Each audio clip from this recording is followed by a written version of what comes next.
Panayam po na kay Duterte na binababoy ang mga babae, na pinapababa ang mga karapatan ng mga pambabae. Ikaw naman pala mismo ang nagpapababa sa mga babae. Lahat ng babae katulad mo?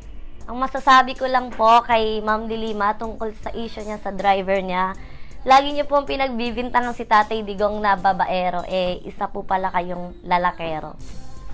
Ang masasabi ko lang po sa rason ni Senator De Lima na frailty of a woman sa pakikiapid niya sa dati niyang driver ay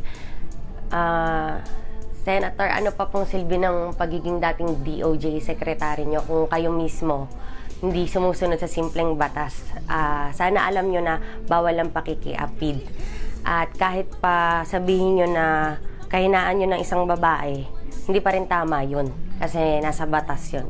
Dapat din nyo ginagawa yun. At pangalawa, sinasabi nyo na wala kayong urungan, di kayo tatakas sa mga problema, sa mga sinasampa sa inyong kaso dahil malakas kayong babae. Doon pa nga lang sa simpleng bagay na yun pinakita nyo na kung gaano kayo kahina.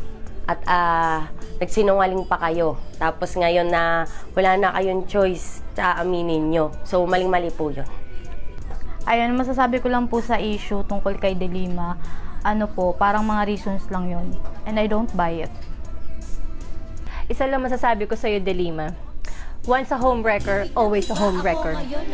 Yun lang. Kahit merong iba, kahit hindi tama ang ginagawa, sinta. Basta ba'y makasama lang kita kahit kapiling mo pa siya, at huwag kang